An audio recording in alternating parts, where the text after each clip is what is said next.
So here we are for part 2. You join me kind of mid-race in my BMW M3. I think it's like a class 3 race or some shit like that. So yeah, Forza 4. We have different camera modes. We have cockpit views, allegedly, if I remember correctly, for every car in the game, unlike Gran Turismo 5 and 6 that just had them for the most popular cars, and then kind of a silhouette of a dashboard, etc. for all of the other cars, which was kind of gay, because most of the cars, I believe, were just like upscaled from Gran Turismo 4, and only like the decent games actually had decent cars had a full-on design from the ground up. So here we are in the cockpit mode, and following the racing line as you'd expect. Yeah, this mode is kind of a nightmare on the Nürburgring with all the dips and crests. You just can't see where you're going a lot of the time. You're barreling down onto a crest and all you can see is fucking daylight sky as you're approaching the summit. But yeah, you've also got the bonnet view, which is probably the best view really if you're going to use the game with a steering wheel, although probably a lot of people just go for the vanilla kind of first person view. And yes, that was a relatively short-lived part of the video because we have just completed that race. So yay, onwards and upwards, and on to the next one, approaching driver level number 32.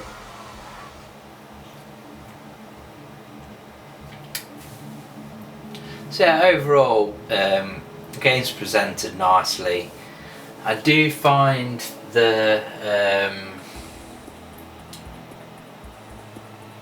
way the presentation slightly, like, I wish they were a bit more uniform going from like Forza 2 to 3 to 4. I just felt a bit more organised in Forza 3. I feel like they've kind of tried to turn it into like a TV show, with having Clarkson and all that gubbins on here. But overall it's presented nicely, although you possibly do have to delve a bit below the surface to actually uncover features in the game.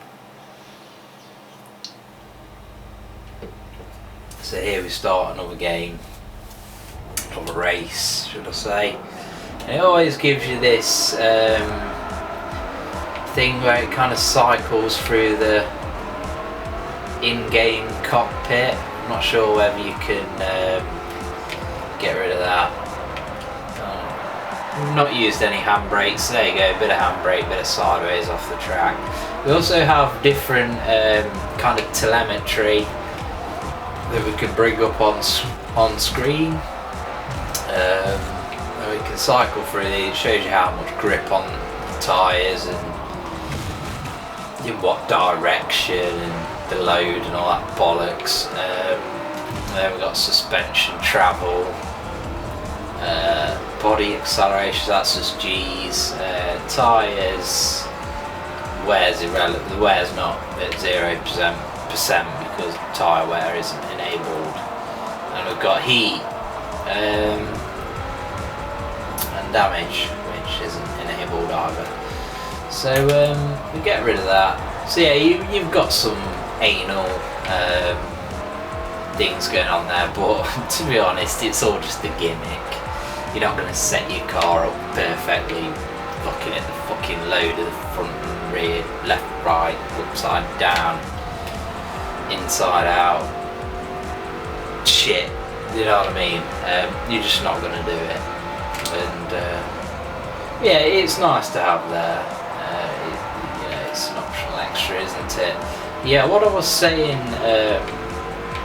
earlier before I got cut off, I think, anyway, yeah, this view here would be the best with the steering wheel, apart from the fact that, like, literally take the bonnet away, that's the difference as far as I'm aware between that and that. Between bonnet mode and full-on first person mode, the only difference I can see is it literally deletes the bonnet from the equation. So yeah, although this would be the most realistic way to play the game with the steering wheel. I mean, obviously if you're playing within the cockpit, you've already got a steering wheel, so if you slam a steering wheel in front of your TV, you'll have a steering wheel upon a steering wheel, which is gay as fuck. Play this way, you've got a bonnet, although you don't see that much bonnet in a BMW 3 Series. I mean, I don't own an E92 M3, I do own an E46 330 Ci, and you see hardly any bonnet, so I'm 6 foot, over 6 foot, I don't know what the exact figure is, so you know, you're not going to see this much bonnet anyway, so, but yeah, we can play this way, but then we don't get to see our beautiful car, but we can still rail it around the track, and it doesn't really make the game any harder to play. I just feel like I'm playing Ridge Racer when I play in kind of first person view. Obviously, if you're a seasoned PlayStation gamer, you'll know that generally Ridge Racer is unplayable in first person mode. It's only playable in first person mode. The third person behind the car views tend to suck. I know that Ridge Racer is available on other systems. I have Ridge Racer 6 for the Xbox 360. But yeah, many people will have memories of the first Ridge Racer game and the diabolical external camera view. So yeah, overall, this game's nice. It's solid. It's your flagship racer for the Xbox 360, really. What else is to say? It's Forza. If you play Forza, if you're a driving game fan, I don't really think you could call yourself a driving game fan and hate on Forza. I could see why some people would hate on Gran Turismo 5, for instance, because it puts realism in front of actual gameplay fun. But I think Forza is a lot of fun, and it does have nice engine sounds, and again, fun before realism, because the engine sounds aren't realistic at all. Let's face it, they're not. Don't argue with me, they are not. I know there is. There's a car. There's a car in this game, and I'm pretty sure there's a car that I've actually been in real life and sampled it, and it sounds meaty as fuck in this game, and it's just not a meaty as fuck sounding car. So yeah, I know what I'm on about. And there we go, 32 driver reward, level 32. And here I shall show you the rewarder system.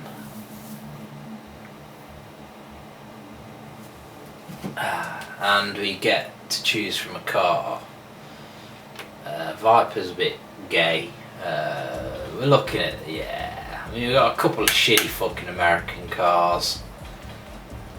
A Corvette, I mean, that's a silly fast car. That's probably the one that you would have if somebody was giving you it. But we're gonna go realistically here. 4-wheel drive, Nissan GTR V-Spec. Lead a dick.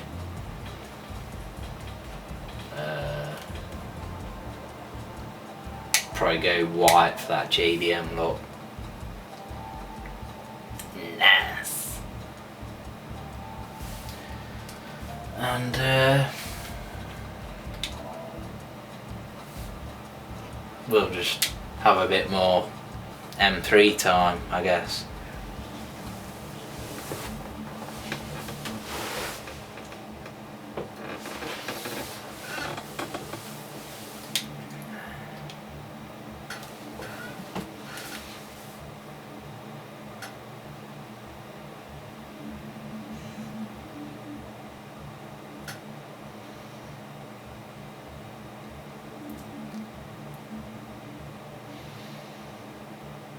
Waiting for it to load. The load times aren't great. I mean, like I say, there's this so-called issue with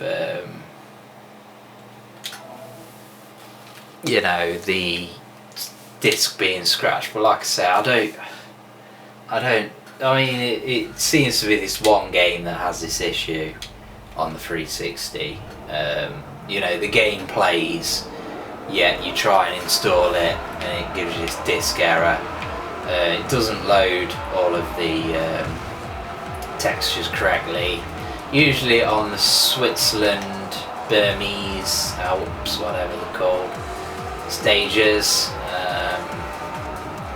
So yeah, it leads me to say it's, if it is a disc problem, it's also 50% software, to be honest. It's not 100% the disc's fault. But yeah, the load times aren't great. The reason I was trying to install the game actually to the hard disk was to eradicate these longish load times. They're nothing horrendous, but they do detract from the experience slightly.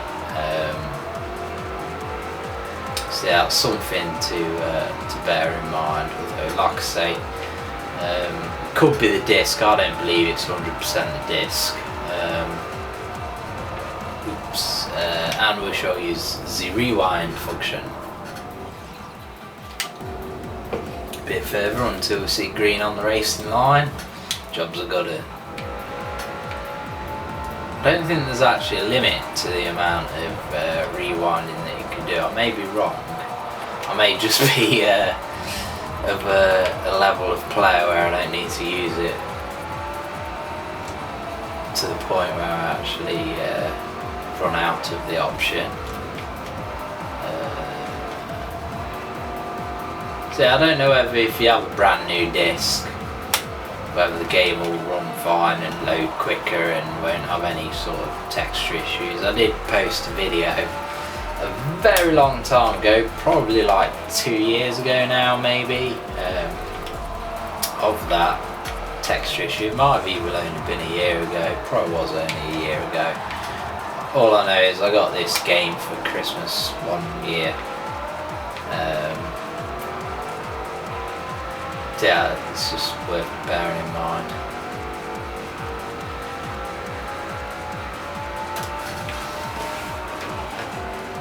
Ooh, crashing into barriers there. See, the problem is, before I start making this video, between part 1 and part 2, I actually ordered a takeaway, ordered a kebab, so I'm kind of sticking my neck out of the not out of the window, but out of the side of the TV like a giraffe chewing on a tree. Just checking that it's not my food.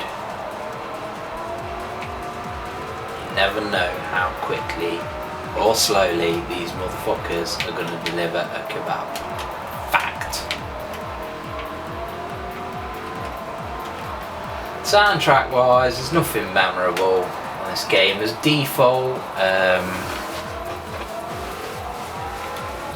as default, the music volume is very low, and might as well not be there. I think probably the reason why it's so low is just so you can hear the exaggerated exhaust tones of the cars.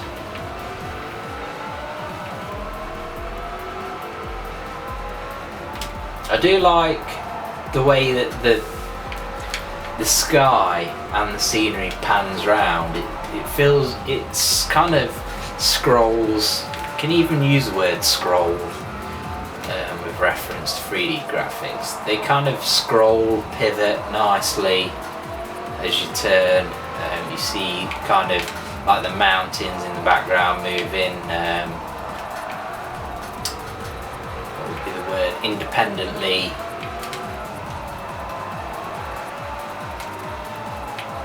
Of the sky, of the mountains. I'm just talking bollocks. I'm drinking beer and I want fucking kebab now. I want to slam that greasy fucking slab of bitch down my neck. And there we go, there's another race out of the way. So yes, you can see the brake discs glowing and shit. Yippee-ki-yay, motherfuckers. And we get affinity bonus, even though I already get parts for free, so not sure what's going on there. And I get 75,000 credit bonus. Yay. So yes, Forza 4 Motorsport, or Forza Motorsport 4 for the Xbox 360. Excellent racing game. Part simulation, part arcade. You can tailor it to some extent to your liking. And here we'll just have a quick pan round of the Auto Vista mode because it looks sexual. Blah blah fucking blah. It's a fucking dick, you prick. Yeah, the cars look very, very nice. They actually look better when you sit a bit further away from TV, but you can open shit and other butchers open the doors. Nice. It is a shit car though, because it's made by Toyota. We make silly fucking hypercar and put engines in the front. And then make it look rear engine, but there's no engine. We're fucking communists. So yeah, that is Forza Motorsport 4, Forza 4 Motorsport, Motorsport Forza 4, whatever the fuck you want to call it. It's the last Forza game, not the last actually, because it was Horizon 2, but it's the last vanilla Forza game released for the Xbox 360. I've had it for at least nearly a year, and it is a very nice game, but I have yet to complete it yet because I am a very fucking busy boy. Enjoy the view.